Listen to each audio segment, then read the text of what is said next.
Right now what we've got is a gang of people who are mouthing all the Reagan buzzwords, but they don't know what the bloody hell they're doing. And so they are taking the Reagan buzzwords and running the country straight into the ground. And the NDP can do far better than that, and even the electorate is well aware of that. Also the other thing here is that the other reason why I think the U.S. will probably have less influence than might otherwise be expected is that, quite frankly, I see the whole, now I may be completely wrong here, my gut feeling is the whole free trade thing is going to go straight down the toilet. That's my gut feeling. I would say that is still only, sorry? What did I say? Something funny? You didn't see Howard's. He was invoking the Now, I think over the past few weeks, the odds have gone from 60-40 to about 70-30 against it. They still could pull it off in terms of negotiations, but basically what the Canadian government, not even this bunch, would have the chutzpah to come to Parliament with an agreement that did not have clauses preventing unilateral American action against Canadian exports. And I think, as a professional in this area, I know my U.S. Congress, and they ain't going to give it. They won't give that. And without that, I don't think anybody can sell free trade in this country. No, even the people who are basically in favor of it. So I think that probably free trade, and what Mulroney has got to do now, as they say, that the buzzword around Ottawa is they're looking for a back door. In other words, how can he bail himself out of this now? I don't know. That's his problem. But I don't think it will happen. And in the aftermath of it not happening, I think we will see a certain amount of distancing for ourselves in the United States. I think that will be healthy, and I think in the process it will be very much easier to elect a government that is identified with that distancing. Okay? Especially because the degree of anger in the United States over their trade problems, and the degree to which that anger is totally irrationally directed to people other than themselves, and they're not freaking fault, they won't pay attention to that. The degree of xenophobia that's developing over this, take a look at it sometime. A congressman from Detroit saying, what the Japs are doing, we shouldn't have ended World War II, it isn't over. Now that's pretty far out. Okay, I mean, we're talking about a real xenophobia here. We're talking about people having bonfires of foreign goods.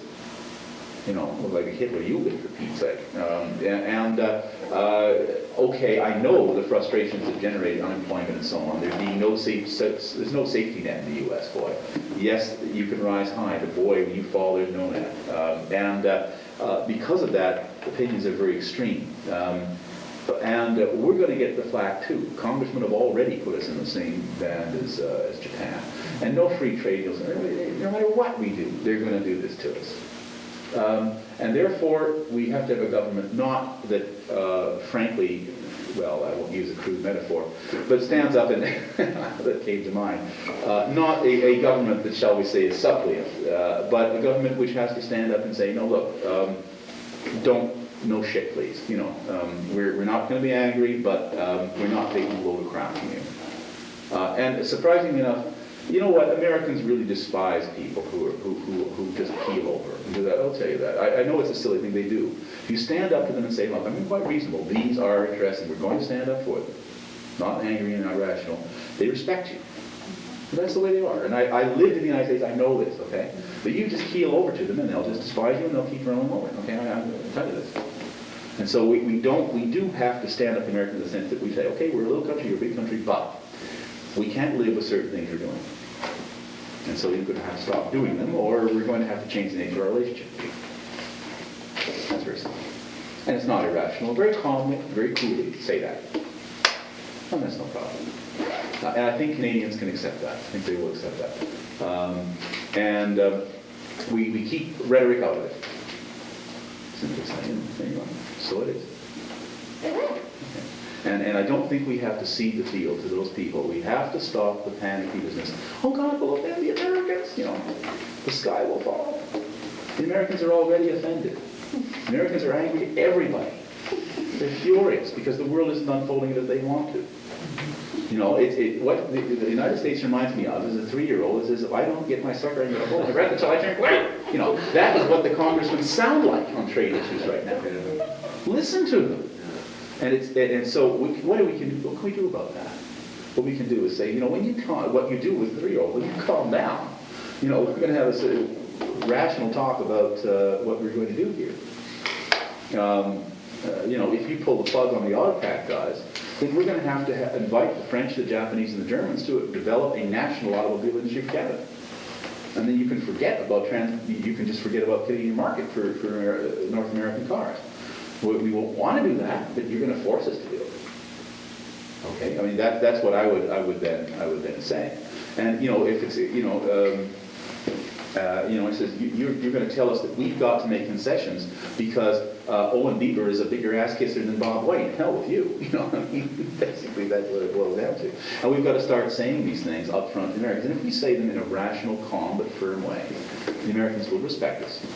And I can tell you that. You know, you see, this is the thing. When Americans are negotiating with the Russians, the Japanese, and so on, you know, they got maybe a lot of things there, but they respect them. You know why? Because they don't take crap from the Americans, okay? And a number of times you see the Americans, we got to really deal with these guys. But it's with a tone of respect in their voice, okay? They don't, you know, okay. The Japanese do it on the economic front. They won't take crap from the Americans. And the Russians do it on the political front. They don't take crap. And when you don't, you get along with it fine. Yeah. What are the conservatives trying to buy with the drug bill? I get the feeling they're trying to buy multinational drug companies' support for the free trade deal in U.S. Congress. And that will guarantee that it goes through? Are they saying? No, but it's a big lobby. It's a big lobby. It's just one little piece of purchase. Again, personal reference here. When I had my ulcer last fall, I had to take a series of drugs which reduce the acid in the stomach. They're relatively new drugs, and the brand name ones are incredibly expensive. The first set of pills I took was $31 for 28 pills, which is, you know, rather expensive. Fortunately, I'm making a good seller, but for a pensioner, that would be pretty awful, wouldn't it? I mean, that kind of expense. And then I talked to a friend of mine, good old long-standing friend of mine, who also has a long-standing ulcer condition, or a long-standing one, and he said, oh, don't get him to give you that one. There's another one this does the same thing, but it's a generic drug, and it's much cheaper. I don't remember the names right now. And sure enough, it was 100 pills for $22. Now that's the difference. And it worked just as well, did exactly the same thing. Here I am, healthy and hearty, but no problem from using the generic brand drug, right? And what that did, just to give you a personal example of what the drug bill would mean, is that I couldn't get that generic drug because the 10 years hasn't elapsed. The 4 years just elapsed. And so I would have had to pay an incredible amount of money for a drug that I absolutely needed because I was in a life-threatening situation when I was taken to the hospital. But think about the pensioners, and of course now they've taken the pharmacare away, right? Think about all those pensioners out there. That's what that drug bill is all It's about. just like the difference between aspirin and aspirin. They're both anticoagulants. Yeah. Aspirin, you get it by prescription. Aspirin, you get it, and they both do approximately the same thing. For what? Yeah. This was worse than that. This was a chemically identical drug marketed in a different form of tablet. The ones were slightly bigger than the other with a different filler. But chemically the identical drug. Okay. One incredibly expensive and one relatively tolerable. Well, that's the same thing I'm saying. You know, this is what the drug bill will mean. And of course, the issue on intellectual property, and this is the point.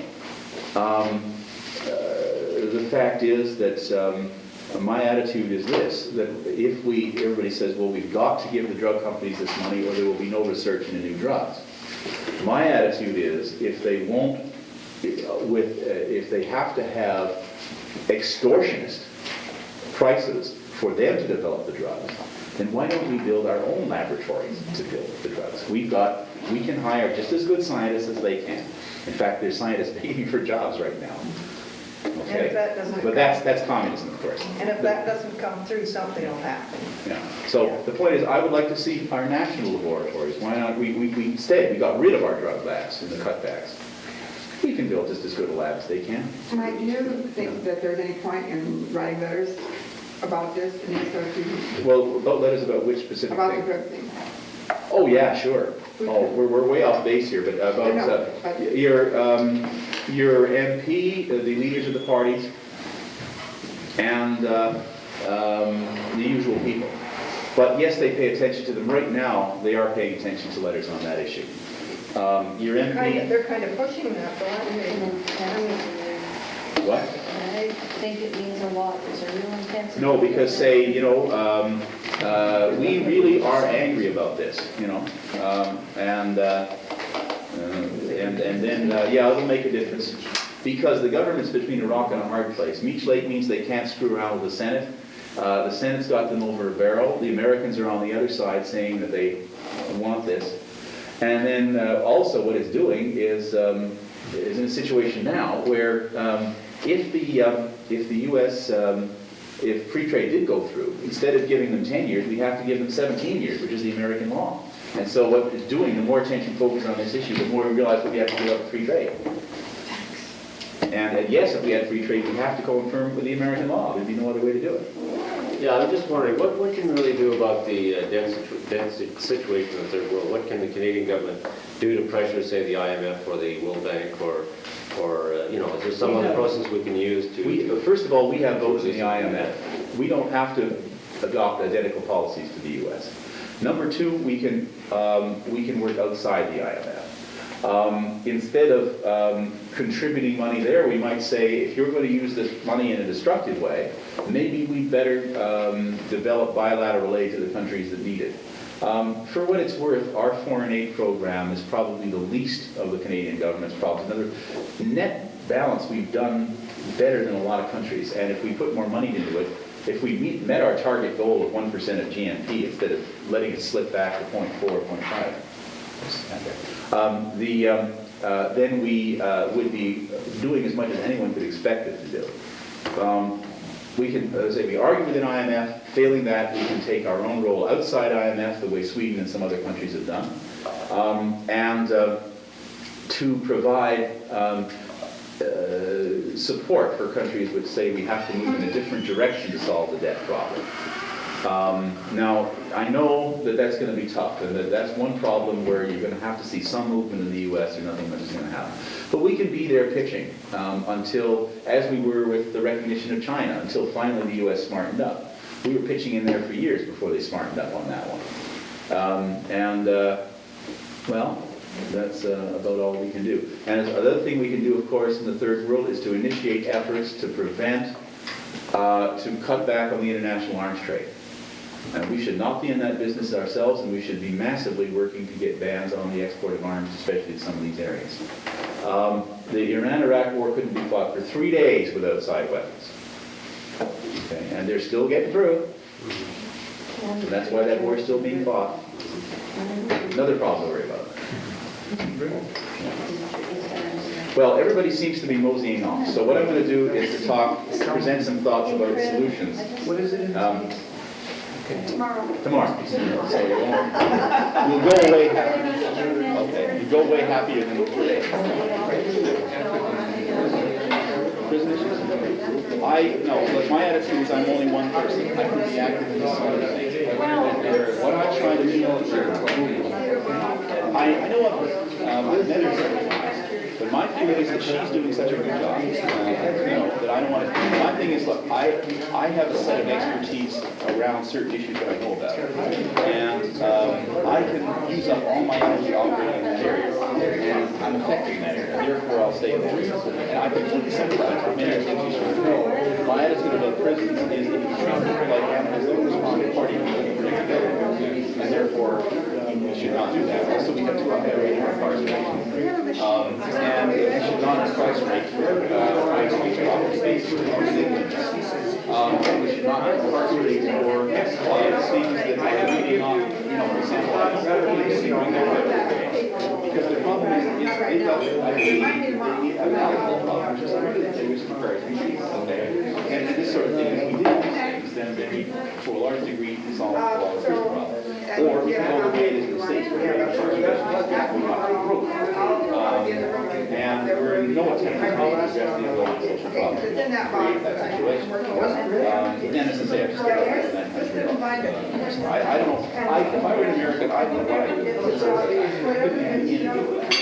I could possibly think of making my country something a little bit like but just the thought of something down there. Jesus. Anyway. Just a moment. Yeah, We're okay. not going to be here tomorrow. Oh.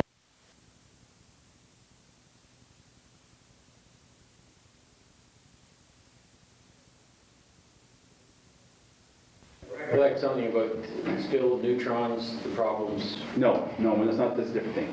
This is these on catalyst. No, I'm not saying it will work. I'm saying that if we had money to spare for energy research, let's put it in that rather than trying to make fission power safe, which it can't be made safe. That's what I'm saying. Okay? It might work. We don't know if we can make solar cells quite cheap enough to be economical. We're probably pretty close. God, it's worthwhile surely pouring a lot more money into those things. And we don't know how much, we do not know how much geothermal potential there is in this province, but right here we got a lot. Go up to Ainsworth, we got a lot of geothermal potential in this province, okay? There has never been a government survey of geothermal potential in this province. Now, come on. I mean, we talk about building dams, nobody's had a survey of geothermal potential. We don't know what the alternatives are, see? We haven't examined it. Yeah. Rather than assume the continuation of the capitalist/industrialist/consumerist status quo, which is responsible for most of the damage to the biosphere, at least in the industrialized nations, assuming that attitudes can be changed, why do we not concentrate on coming up with an ecologically sound way of meeting human needs rather than projecting other types of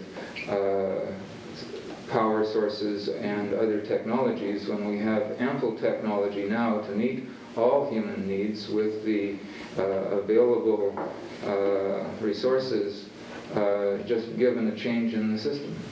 Well, that's an open question. I'm not sure. The trouble is we've been building the wrong technology so long that we're going to have to back up a bit and work a little bit on some different ones. For example, we need a cheaper way to desalinate water. we need sorghum that is resistant to locusts. We need all these things. We need them desperately in areas of the world. I'm sorry, we do. I think I can specifically identify a couple of places in Ethiopia and Somalia. I could show you how desperately we need sorghum that is resistant to locusts right now. But let's leave that aside. Okay, I agree with you that a major change in the political order would go a long way to deal with that. I also don't think we can afford to wait that long. The other problem is that as it now moving into a role as a more traditional political scientist, no major change in the social and political order that I know of since the fall of the Roman Empire has happened nonviolently. I would like it to happen, but unfortunately it doesn't seem to work that way. And I don't see this particular one collapsing nonviolently. I would like perhaps we can move it, and I'll talk about this a little tomorrow, in a more evolutionary way. But I'm not sure what use it is to posit the existence of a totally different socio-political order and say that could solve our problems, when I don't know how to get there from here. I mean, if you see what I'm saying? Okay, but it's not impossible, and it certainly is necessary given the. Oh, I totally agree with you. There must come a time, and I talk about this more tomorrow. You're almost anticipating me here. There must come a time in which we cannot externalize the damage that our actions have caused. Capitalism makes profits by externalizing. You make sure that it's the other guy that's got to deal with your pollution, the other guy that's got to deal with the social problems of your workforce. The other guy has to deal with all the things, and I get the problem. We got to stop doing that. Sure we do. And at some point, probably pretty quick. But we also need specific solutions to these problems that don't depend on a massive social political change. Okay, that's what I'm trying to say as well. Why put that in? Why does massive social political change is absolutely necessary if we're going to stop humans from destroying what's left of the biosphere, because it's the humans who are doing it, and 95% of what they're doing is absolutely unnecessary. We can meet human needs, physiological needs, with very much reduced impact on the environment. Cut out junk foods, consumer products, etc., etc. Well, sure. You're telling me something. I completely agree with you. My problem is, let's say, how do you convince Mr. Mouthbreather and Mrs. Front Porch in Fort Worth, Texas, that that's so, or all of the other people that you must convince that it's so? I see. I would like to know how to do that. At the moment, having been there, talked to these people, listened to their attitudes, we've got a big job on our hands. You might be able to convince them by showing them it's a health and safety issue, Yes. not just a political issue. You can convince them by showing them that it's in their most narrow self-interest to go along with these sorts of changes. It's a matter of persuasion only, and we certainly have the psychological know-how to go about that. Well, the difficulty is, I would like to believe that that's easy too, but the thing is that... It doesn't have to be easy, it just has to be Okay, well, possible. let me give you one way of looking at the two elections of Mr. Reagan, okay? The only way in which a man who espouses those policies, those economic policies, can be elected is if very large numbers of people can be persuaded to vote against their self-interest. Okay? Because he basically has mostly done for rich people, all right? A lot of people voted for him who, on net balance, have been damaged economically by him. And there's a question of that so. Why did they do it? And then we have to look at the enormously powerful, money-driven political process in the United States. And it is money-driven, ladies and gentlemen. Sure. And I'd like to know how to get some real democracy back into that process. Because I think it ceased to be real democracy and the votes are essentially bought. But as a political scientist, speaking professionally, I can't come up with any easy answers. That process has moved the way it does because a huge number of people have bought the very psychological knowledge you're talking about to use it for their own purposes. Okay? They've bought all these techniques of manipulation and vote getting and so on, and they're very good at it. They're very good at manipulating people. Incredibly good. And they don't have to manipulate everybody. They only have to manipulate the swing vote. And statistics will show you that the swing vote are the least informed people, the people that are most likely to vote on the basis of personality factors, and and have the least knowledge and understanding of the underlying issues. Now it's a very serious problem.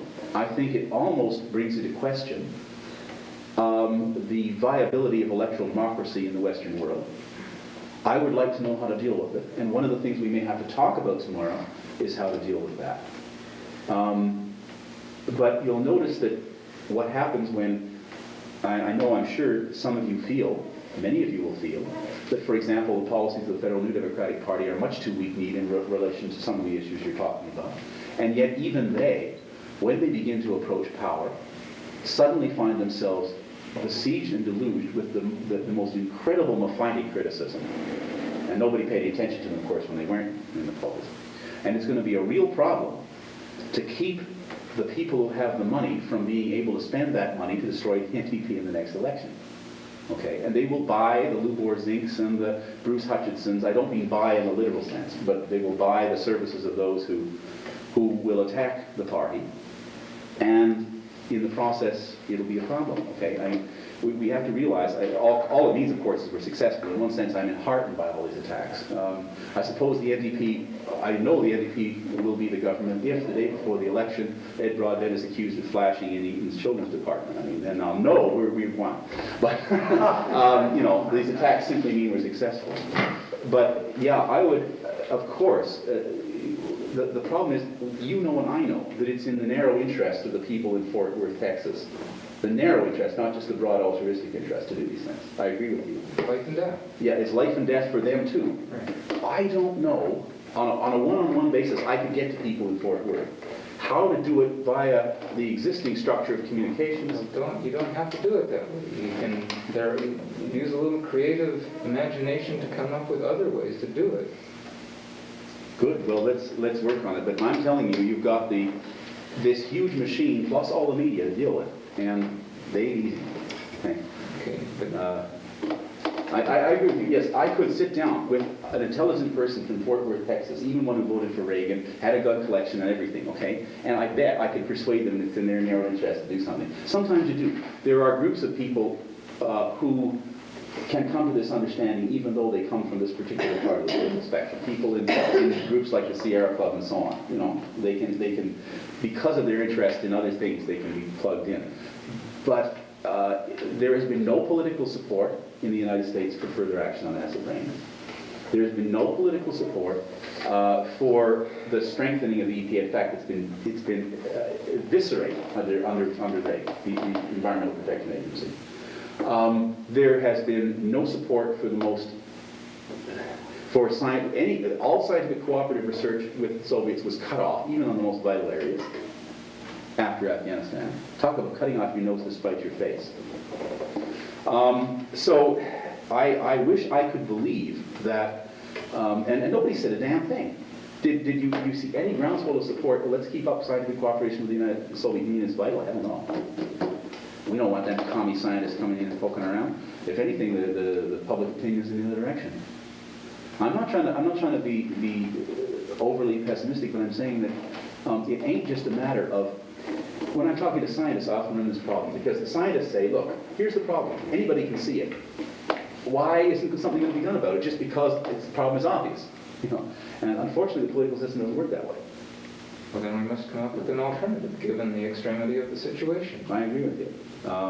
And I said, I get so angry about it, as I say, I can understand even the motivation of terrorists under these circumstances. I wonder if you could turn the attention away from these problems of influencing the existing political system, which is what we've been talking about here, to a solution that's being tried more and more, or talk being tried more and more among the people that I know, of developing local economies and local communities that do not in themselves rely as much on those outside forces to work toward local self-sufficiency, local government, an energy equation that's more nearly responsible. It's not using more than maybe our share. It seems to me that in the absence of solutions to the political problems at the existing institutional level, that's a far more encouraging option and one that we ought to be giving more attention to. Yeah, I obviously there has to be that at the local level. And, you know, I think so much about the time I spent in rural France and the degree to which the old way of doing things, basically based on a largely self-sufficient local economy, still exists. Now, mind you, the French government is busily trying to destroy it. And there's no country more irresponsible of nuclear power than France, actually none. And they are also doing a number of other things. And alas, to go into the Place Saint-Georges in Toulouse and to see golden arches sitting there just about did it for me last time. But it's a hard road to hoe. But the fact is that you could well look to the traditional European village economy for ideas as to how to maintain. We don't have to buy bread baked in Vancouver. You don't have to buy those products which require the huge energy expenditures of transportation costs. And damn it all, hauling stuff. But I get almost ill when I go into Woodward's food floor and see red peppers flowing from Holland. I mean, do you know what we're looking at in terms of an energy economy there? I mean, that's the kind of thing, okay? God damn it. You can grow them under all sorts of techniques for growing that kind of thing here. We don't have to grow in Holland and ship them all the way over on a jumbo jet with incredible energy cost per kilocalorie of nutrition. Incredible cost. That's the kind of thing we've got to stop doing. And sure, I mean, we can work on all those things. And I agree with that. And Godspeed working on those things. But also, we've got to, and I'm talking about this more, really break the monopoly of the multinational corporation and the nation state over the decisions that affect our lives.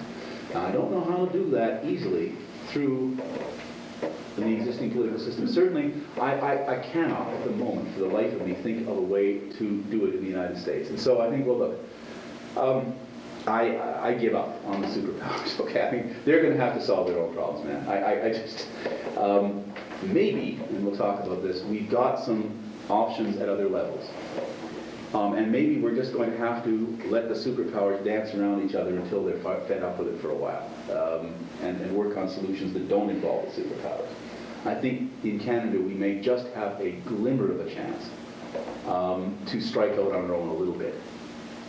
That might just be possible if we work hard in our political system. But I'm not going to worry about Fort Worth, Texas right now. It's too much energy, it's too much wasted emotion. Yeah. How do you see that with the possible subversion of the CIA in the United States? What do you mean by By the American government? The You're not CIA involved is in- almost irrelevant. They're Well, not in the involved policies of the Canadian government in the way. Oh, look, the Americans don't, look, I've talked to Americans who are quite open and honest about their relationship with Canada, even on the far right. They say, we don't need the CIA to deal with Canada. All we have to do is frown and you do it for us. Give me a break. We just frown and all your people do it for us. We don't have to use the CIA to influence Canada. Yeah, but if there are real changes within the country, then there's a real Oh, well, possibility yes, that that's that's true. But the point is, that would happen at some point. But I can assure you now, the Americans say that Canada is the one country in the world in which we can tell you the CIA does not try to influence politics. Everybody else, we don't follow with you. And I think they're honest about it. You know, we don't have to. They say, you don't have to. We just twitch our eyebrows. Don't worry about it. Okay, that's the problem, of course, if we did get far enough along the road. It's amazing how incredibly nutty the Americans can get. I'll give you an example. You know what the National Security Council, of course, now we all know what the National Security Council is now. The thing that operates in the basement with in the paper shredders and things. But it also supposed to coordinate policy. Okay, that's what it was originally supposed to do, not have dirty tricks operations. It was supposed to coordinate policy. And it did that mostly. And when Kissinger was director, you may remember a number of years in the 70s ago, when Alan Blakely was Premier of Saskatchewan, and he moved to nationalize the potash industry, or provincialize the potash industry in Saskatchewan in order to keep the price stabilized, kind of create a mini OPEC for potash in Saskatchewan, which is a major gold source. Now, Saskatchewan, potash is defined as an essential mineral under the Strategic Reserve Act in the United States. It is an essential mineral down. You need it for fertilizer and so on. Okay, it's very crucial. Saskatchewan has a huge part of the world's resources of this. It's some incredible amount. I forgot what. Therefore, this created alarm, and there was a meeting of the National Security Council to discuss this action, and the United States to discuss this. I just see and the feeling that there was about to be a socialist government, hostile socialist takeover of a large part of the supply of a key mineral. Therefore, the NSC gets to work. And somehow, the thought of Alan Blakeney sporting a beard and a cigar and a bandolier, I just get this flash, But anyway, poor old mild-mannered Alan Blakely, was this socialist evil monster about to take over a key industry of Kootenay. So yeah, they're nutty, all right. I mean, but and they do some. Well, we've just seen all the nutty things they do from time to time, and even nutty things in direct contravention of their own self-interest, as with this idiotic arms to Iran. And they're going to. The point is that we can't worry about it. As I said, I've got to the point where I am not prepared to invest very much emotional energy in trying to get the United States into a sane frame of mind.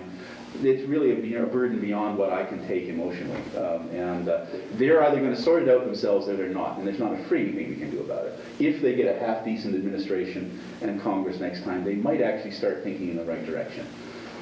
Somebody who is at least halfway intelligent, like Mario Cuomo or somebody like that, were president, at least had two neurons to rub together and basically is a good sort of person and got some courage. And And he is very bright, well-read, and actually, this is what I like most about him. He got up in front of the American Association of Chiefs of Police and argued against capital punishment. Somebody who does that can't be all bad, can he? If somebody like that were to be president, then I could start thinking about going down to the United States and trying to persuade him to be intelligent. But right now, I have no energy invested at all. I'm certainly not going to go down and talk to Reagan people anymore. I actually tried that. Oh, Jesus Christ. I was in Washington in April trying to talk some sense into these guys about their early warning system, which was go off by itself. And they said, this bloody macho colonel sits there and says, we'll make it as safe as you want. Says it doesn't have to respond to anything. Let the Russians just walk right in. What the hell? Then there won't be any accidental war. Oh well. Give it up. Yes. What can we do in Canada so the CIA is concerned about us? Well, what we could do in Canada is to elect an NDP government, and for that NDP government not to fuck up, okay, to be very brutal. And what I mean by that is that we have got to insist that they think through their policies a little better than has been happening. Now, I read their response to the Defense White Paper, and this is off the topic, but it was appallingly bad. It wasn't thought through, it wasn't consistent. We didn't start from first principles, okay? And I am in the process of composing of more in sorrow than in anger to Pauline Jewett, who I know personally and have known for some time. And we've got to do better than that. It's not a matter of just electing an NDP. We've got to elect a competent, strong NDP government, okay? And one that won't screw up the way the NDP government did here by hiring inside party people who don't know what they're doing, and absolutely refusing to listen to anybody from the outside. There were people all over UBC who would have worked for free to make their policies work, and they weren't even asked. Nobody even paid any attention to them. Now, I am a founding member of the NDP, and I was a young CCF member for 2 years before that. And I'm not being, I think, tooting my home term much to say that I am considered to be an expert on defense policy in this country, one of the major ones, okay? I think that's a reasonable thing to say about myself without being too immodest. Nobody asked me, nobody even picked up the goddamn phone, okay? And not only that, I know other people who are co-equally expert to me, and nobody picked up the goddamn phone for them either. As far as I know, a few people in the staffers and caucus sat down and did it all by themselves without any reference. We can't afford that anymore. We just can't afford it. And if any of you guys work in the NDP, you've got to say we can't afford it anymore. Anywhere, in any area, in energy policy, in defense policy, in health and welfare policy, we're only going to get one kick at the can. If we fuck up, we'll never get power again, okay? Remember that, okay? It's really important. And this is something I go on about. So I'm going to write a letter to Pauline, and I'm going to hope that people will listen to intelligent, sensible, and good policies. And then we've got to, I just hope to hell everybody keeps their courage for the first 2 years if we can, put in place some very crucial reforms, things that need to be done. I'm not hearing some of the people, when I hear some of the people in federal council, I get very worried. I get the feeling that they're going to try and convince all of Canada that they're more Tory and liberal and the Tories and liberals, and we won't get anywhere. And that scares the life out of me, and that's what I'm worried about. But anyway, we could make a difference if we did that. We might even make as much of a difference as New Zealand made if we have a half chance. I don't know. But at any rate, we could make, I think, a difference. See, what the NDP white paper should have said is not, let's have conventional submarines instead of nuclear submarines. Let's have a bigger army, but let's keep it at home. See, that doesn't make any sense, because then you ask, what is it going to do? Against whom will that army be used? What will those submarines do? You talk about showing the flag. For God's sake, you can't show the flag in a submarine, because the only way in which a submarine is militarily effective is if it's not detected. Okay? Therefore, you cannot show the flag. This is, God, it's so simple. Okay?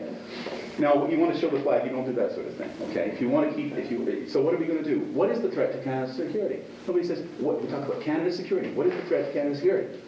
There is, okay, all of that, but in military terms, the only threat to Canada's security, there's only one, and that is a nuclear war between superpowers. That is the only thing militarily threatens our security, okay? And therefore, our policy has to be directed towards doing what we can to prevent such a war. Okay, we don't do that with conventional submarines. We don't. What would that army do? Are we going to? Is that army going to sit up in Bella Coola just in case the Paz d'Aran get across the Bering Strait? What? I mean, what's the army going to do? That's nonsense. Because we don't think through things from first principles. Okay. Yes, okay, we say, well, we've had a historic role of peacekeeping. We might at some point be asked to do that again. Let's keep a very flexible, highly trained unit of peacekeeping troops ready to go at any time. Good, that makes sense. We can't even do search and rescue off the coast at night. We have to call in the Americans. Let's do something about that. And also the Arctic while we're at it, please. Now, by the way, I don't particularly give a damn whether Soviet submarines come in and mark the Arctic Islands or not. It would be very foolish for them to do so. Soviet nuclear submarines can reach American targets quite nicely from sanctuaries off their own coast. They would be foolish to leave those sanctuaries. The new Typhoon Mark II can break through the ice and fire its warheads after breaking through 3 or 4 meters of ice. They took the ice-breaking technology off the Reagan, which is their big icebreaker, and worked on it in the Typhoon, so they have an ice-breaking submarine that's bigger than the Trident. And the idea is that's going to sit in the sanctuaries, and it's going to deal with... Those things are not going to be coming in amongst the Arctic Islands where they might be found and destroyed. So why do we want nuclear submarines? The only possible role for those nuclear submarines would be to join with the Americans in a strategy of what they call escalation dominance, which is in a crisis, find their missile-firing submarines and destroy them. We will be part, then, of a highly destabilizing strategy which seeks to take away the secure second strike from the Soviet Union, thus provoking them to fire first. Now go back. What was the thing we must do? Prevent a nuclear war between the superpowers. This policy advances that war. It is against our national interest to have SSN attack submarines operating in conjunction with existing American strategic policy. We hurt our interests, in the literal sense, with such a policy. That's the criticism of the white paper. I didn't hear that from the NDP. Got that. And I'm mad about that. Okay, that's what I want to hear. Something straightforward and simple like that. Not, oh, let's have conventional ones instead. You know, you see, I'm sorry, I get angry about these things, but that's the analysis that says that the nuclear submarines are wrong. They're fundamentally wrong because the logic is fundamentally flawed. Not just a little bit wrong, fundamentally flawed. Okay? What about this NATO thing? They really think they've got a winner with that. What NATO thing with Well, look, the conservatives really feel they have a winner with... Well, look, actually, the existing NATO alliance, party policy or no policy, whether or not we call ourselves in NATO or we don't call ourselves in NATO doesn't bother me so much. It's whether we cooperate with the existing NATO strategy in Central Europe or not. Some countries can opt out of it, like, if we can be in NATO and opt out of it like Greece and Norway can, it doesn't bother me that we're in NATO. It bothers me that we're sitting there planning to a strategy of early first use of tactical nuclear weapons in a crisis, of unlocking the permissive action link and giving every colonel and major from Hamburg to the Swiss border the right to start World War III. And that's what bothers me, not the name NATO, okay? Okay, now if we can get ourselves out of that, I don't care what else we do, frankly. If we can be a Greece or a Norway inside NATO, it's the name, the label is irrelevant. But I'm not prepared to have us in the middle of that stuff, because that's dangerous. That's what we got to get ourselves out of. And if the Germans can't smarten up about that, then somebody else is going to have to smarten them up for them, because we can't afford that anymore. And the fact is the Russians are not going to come waltzing across the Berlin Wall, and that ain't going to happen, and that's not a real danger.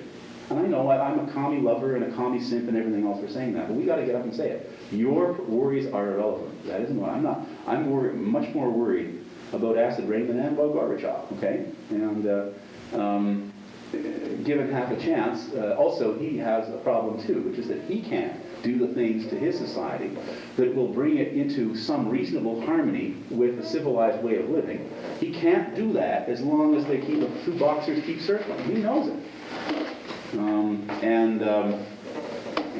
So he's got to change the situation. But what I'd like to hear out of the NDP is analysis which starts in first principles. which, and maybe that's too optimistic, but I think I might have heard it out of M.J. Colville. I think I might have heard it out of Tommy Douglas. And I'd like to hear it.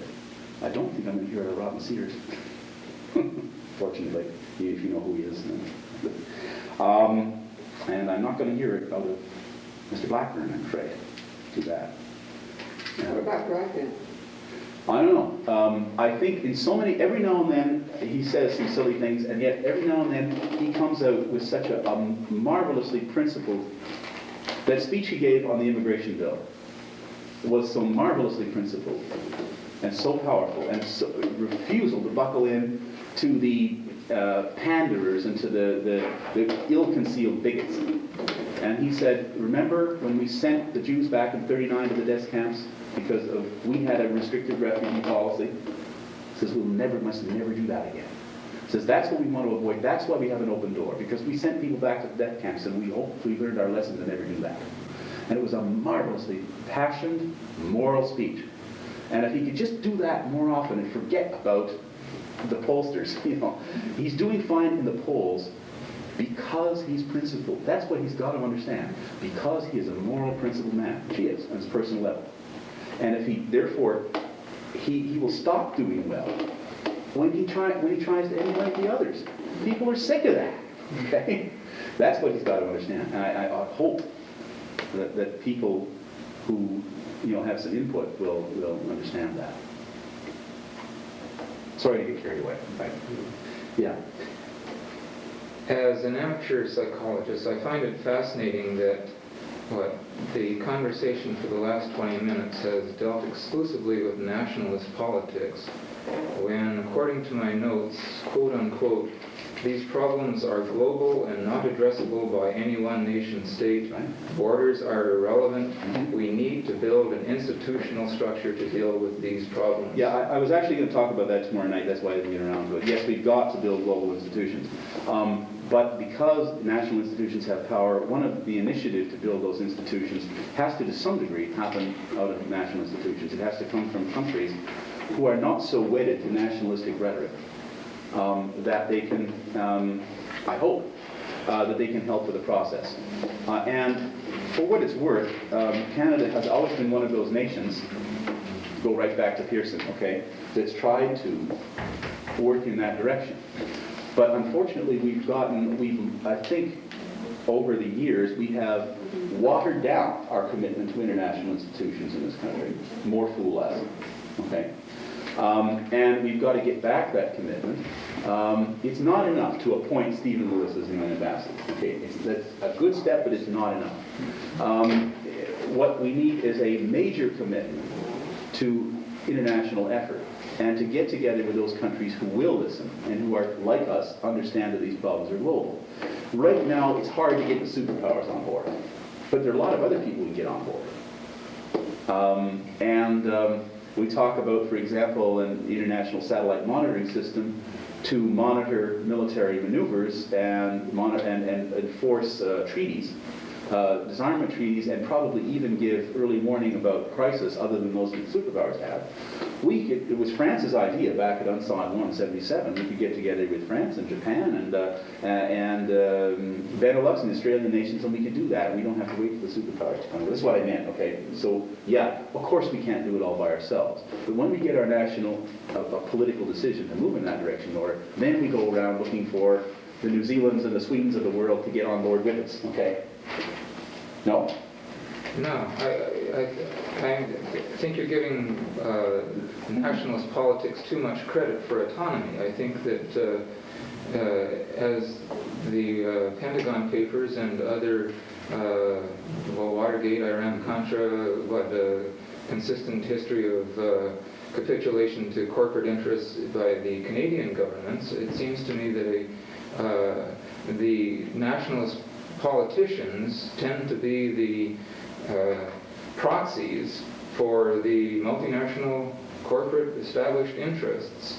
And even if you get the NDP into power, they're probably going to behave like any other politicians and serve their primary constituency, who is the major multinationals. Well, that's a plausible case could be made that that's so. Some journalists have argued, and I've seen it in print, that the NDP will never come to power precisely because the corporations have some kind of blocking veto. That may be plausible, but nevertheless, I guess I've been in the NDP long enough, I'd like to give it a try.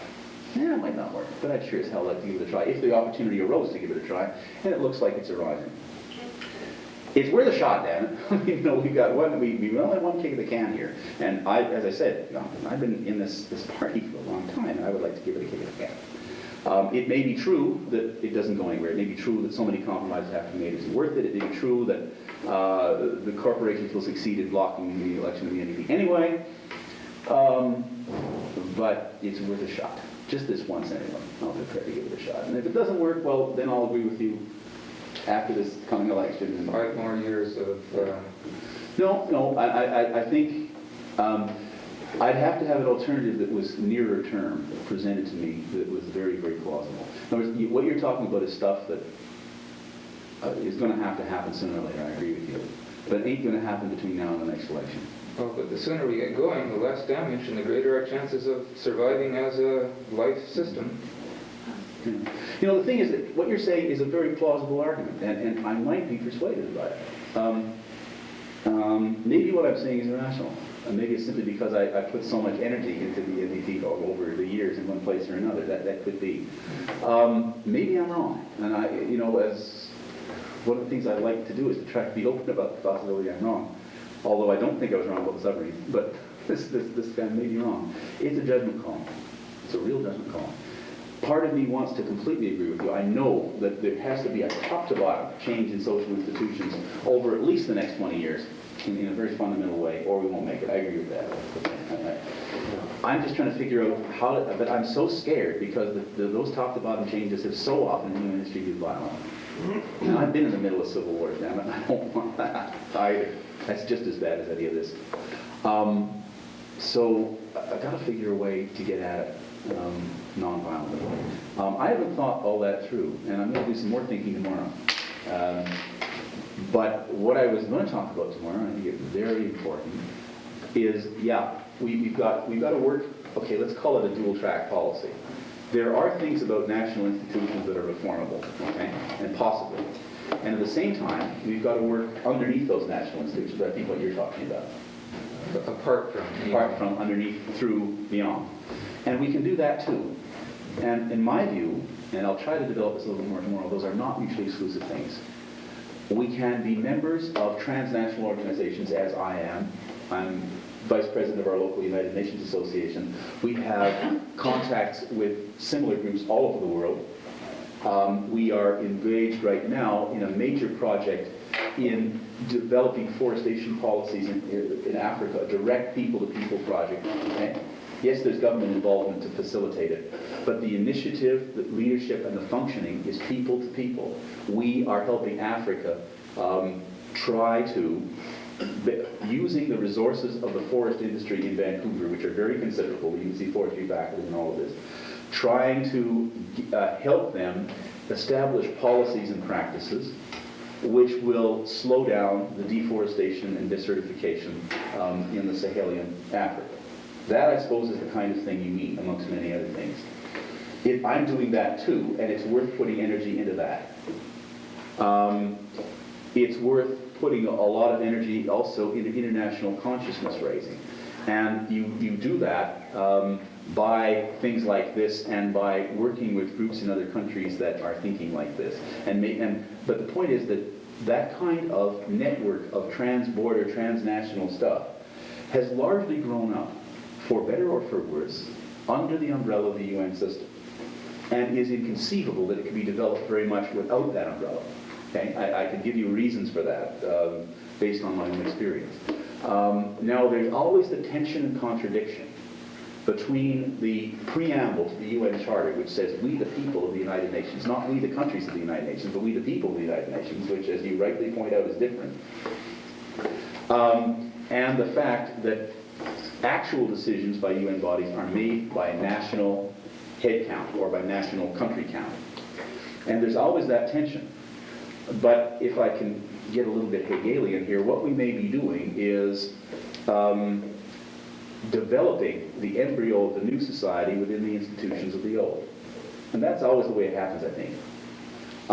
Capitalism developed inside the institutions of feudalism, and it only overthrow those institutions after they become more fully developed. Whatever our new society is, it must develop inside those institutions until it is strong enough to replace them. Because we cannot, those institutions exist. They control our lives, will we or not.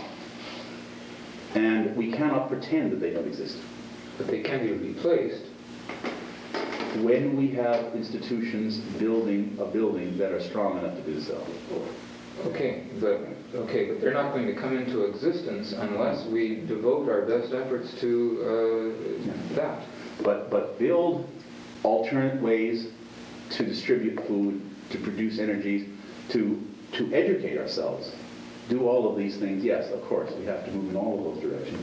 But for example, we want to, for example, educate. One simple example: we want to educate about peace, and we've been doing a lot of that in this province. Okay, and I've been involved with all those efforts. We want to break free of the old forms and educate about peace in new ways.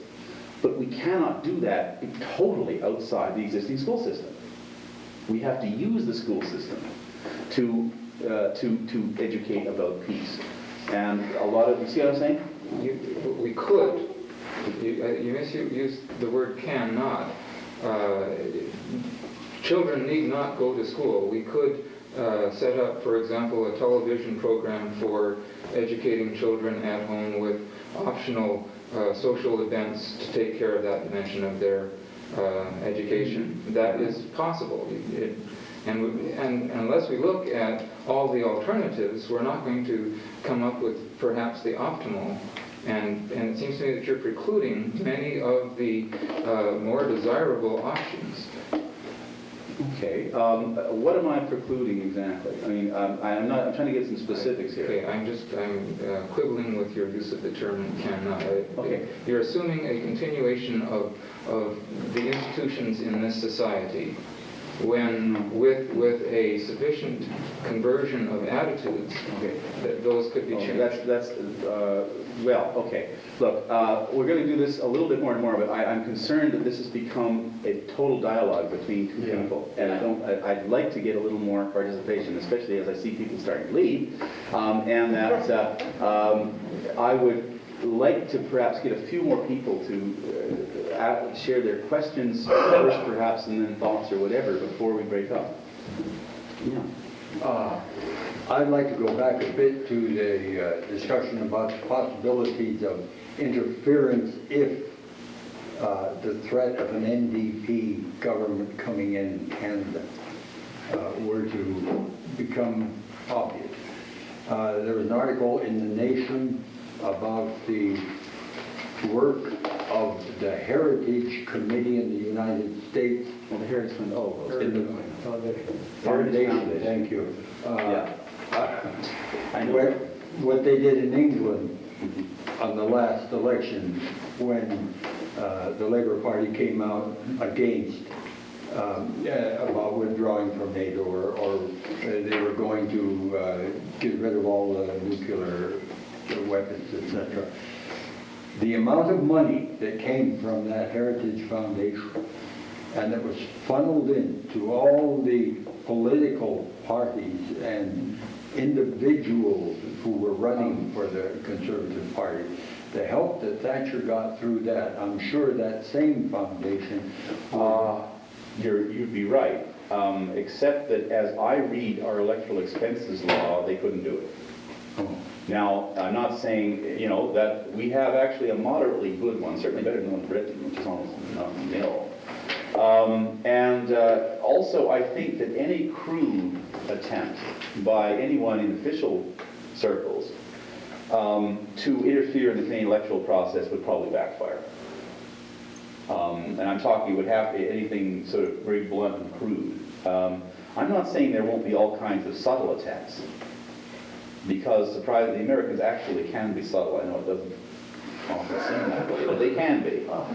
And yes, they probably will be all sorts of officials trying to, what they'll do is they'll send officials around to briefings with top editors and media people, people who have influence, and say, look, I mean, guys, Jesus, we want to stay friends, but we can't work with this bunch, I mean, come on. And that it'll be very more in sorrow than in anger.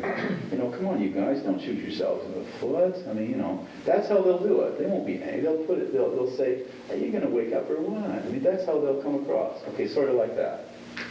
And that'll probably persuade some of the newspaper editors. The newspaper editors are atypical of most ordinary citizens in that they usually are the upper income spectrum of the place, and they're going to respond to the interests of the upper income spectrum first, God knows, as the Globe and Mail editorial on the drug bill did the other day. Sure, look, I mean, sure, a lot of old folks won't be able to afford drugs, but what the hell, we're going to have some research money here, guys. Anyway, but you've got to expect that. And of course, people with money in the United States will try to find ways to influence it. American media may whip up a campaign of some kind. And you've got to be prepared for that. And I think, I don't see this as, we shouldn't concede the field to them, okay? Okay, that's all I'm trying to say. We can counter that in various ways, I think. I understand that the Friends of the Earth is organizing to lobby the government to see that they use the Brundtland Report as a basis for future development in Canada. And I think that's a really good thing. Yeah. If they're able to do that, and depending on what effect they have. Yeah. Well, as I say, goodness knows our member of the commission, Maurice Strong, is a very straightforward and very well-known figure. For what it's worth, the Globe and Mail had a 4-page spread on this thing when it came out. So that is an indication. You have to remember, after all, that if all of these things happen, rich people will get hit too. I mean, that's the one thing we've got going for us here. That you can't destroy the environment and have only poor people hurt. So for that very reason, enlightened people, even in their own self-interest, even very rich ones, can perhaps be persuaded to do something.